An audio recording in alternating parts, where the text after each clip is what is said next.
Hello students, welcome back. We went through limit computations. Now let's talk about continuity. First, some preparations.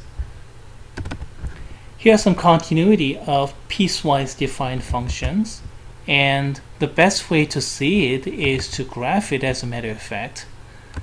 Don't pay too much attention to these mathematical notations.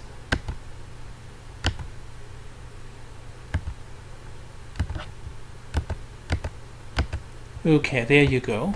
If you plot x squared minus 2x, that's this part.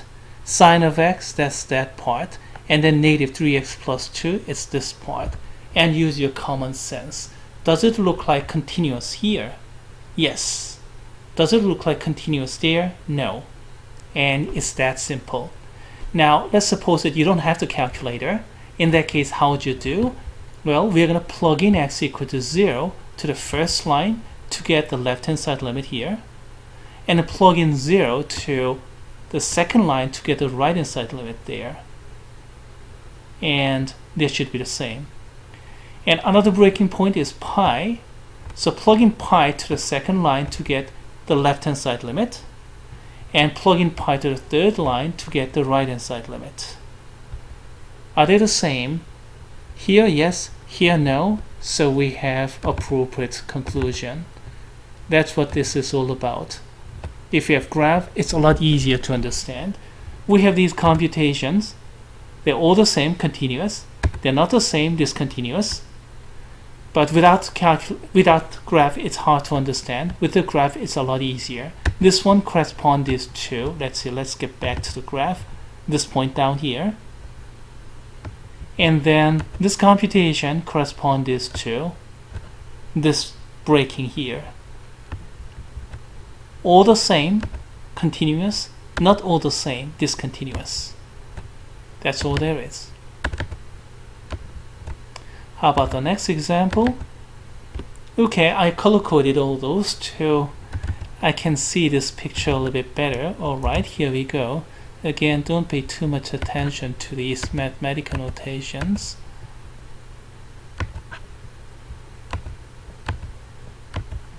And obviously, we have discontinuity in both here and there. Well, plug in x equal to negative 1 to the first line, we're going to get the left-hand side limit, this y-coordinate value.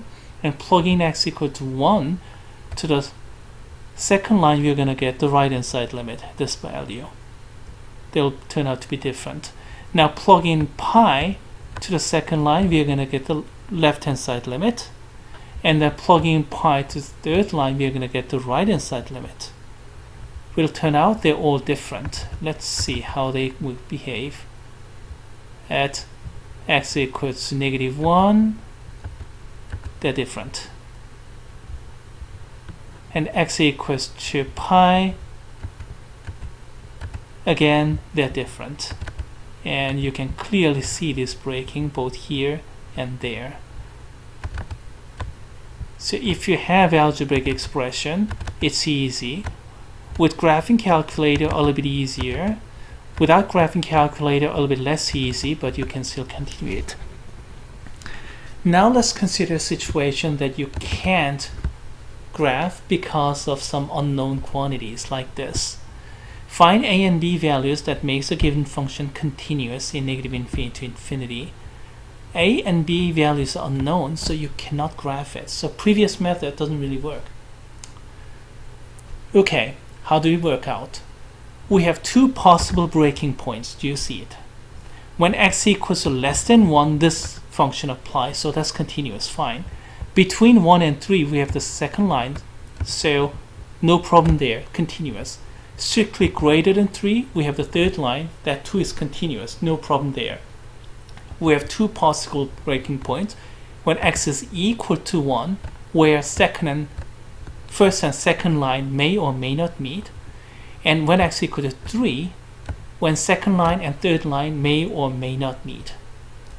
Our job is to make them meet and make appropriate equations and then solve those to find out a and b values. Ready? Let's go. Left-hand side limit is plugging in x equals to 1 to the first line and do your computation. You're going to get -1. It's easy. The right hand side is plugging x equals to 1 to the second line. Plug it in and then you get a plus 1, and you have to get the same value, right? This and that have to be the same in order to have continuity, and that gives you a equals -2. Simple.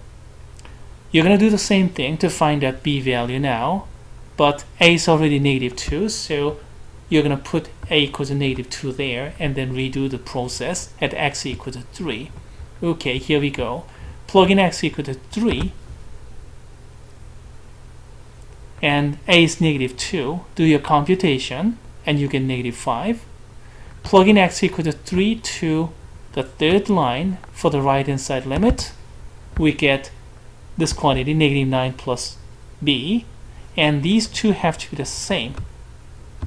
This way we can find out our b value, and there we go. You have to have a equals to -2 and b equals to 4. And here is the visualization. When a is -2 and b equals to 4, we get this, this, and that. If you put different values, then you're going to get appropriate breaking. Let's do this once more. There are many repetitions, but let's do it just twice. This is going to be a little bit harder, but the same idea.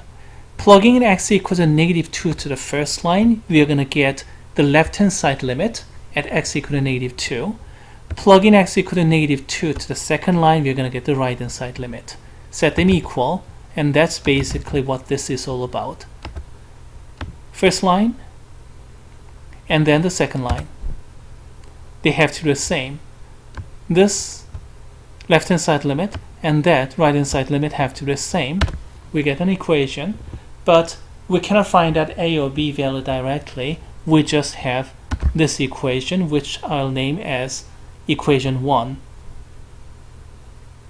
Okay, that's for x equals to -2. Now x equals to 1.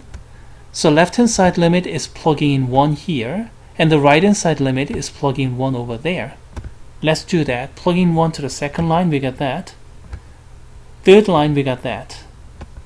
They have to be the same, so setting those equal, we get an equation which we name equation 2. After some simplification, we get this. First equation and the second equation. Set them equal. What we have a system of linear equation. It can be a bit tedious to solve it, but in this particular case, not too bad, because it is set up so nicely that we have -6b, -6b. All you have to do is just subtract, and then you're going to get a value directly, and that's what we have over here. And then b, you can solve for b and then plug in the value. It'll turn out a equals to 5 and b equals to 7/2. If you make some algebra mistake in setting up the equation and solving the system of linear equation, I'm not going to take off too much, maybe 1 or 2 points off, even with wrong answers. The key part is to get this and that so that we have the first equation. That's 40% of the problem, I should say. And then this and that, and set them equal to get the second equation, the other 40%. Now simplify, and then solving the system, maybe 20%, because after all this is calculus 1, not intermediate algebra. Anyway, if you do it right, you're going to get a equals to 5 and b equals to 7/2. Here's the visualization, and indeed we have continuous function. This kind of problem can be time consuming, but what can I say? It covers an important topic, continuity, and it forces you to review the system of linear equations. So I do like this kind of problem, and most of the time I write this kind of problem in exam 1. And here is same kind of problem. I'm not going to go over it here in this video. I'll just leave it to you. Solution is there. Yes, solution is there, so if you're interested you can read about it.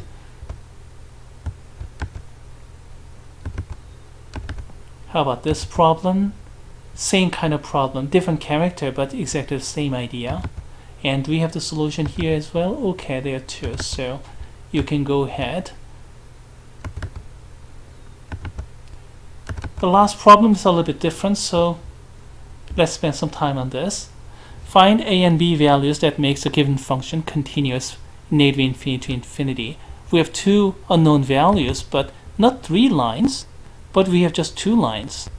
What's going on here?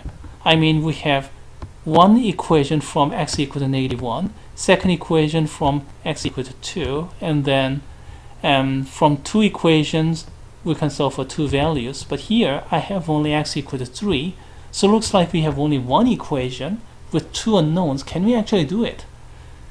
The answer is yes, you can, because we have this fraction here, and when x is equal to 3, if you put x equal to 3 down here, you're gonna get 0.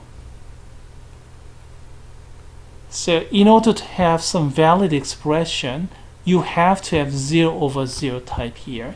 That'll give you what b value you're looking for.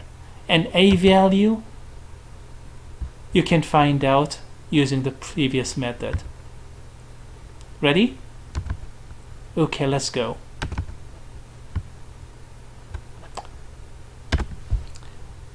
This denominator is going down to 0 at x is going to 3. It's x is a little bit greater than 3, so it's going to 3 plus, to be a little bit more precise. So denominator is going to 0, so in order to have valid expression you have to have numerator 0 as well, otherwise the limit will not exist at all. So what do you get? 3 squared minus b is equal to 0, and this way you get b equals to 9.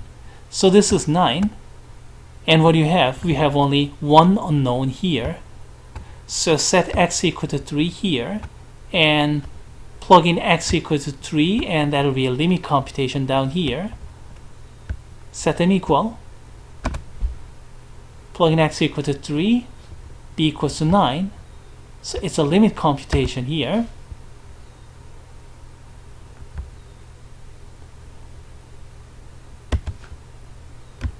And then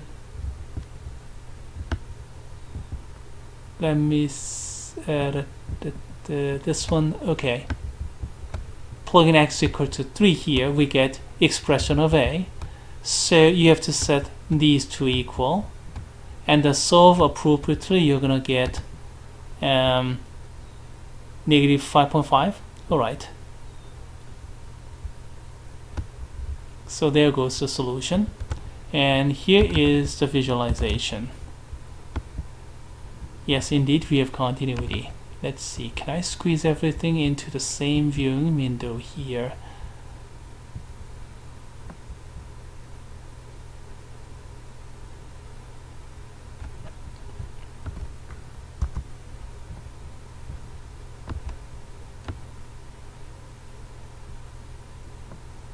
Okay, there you go.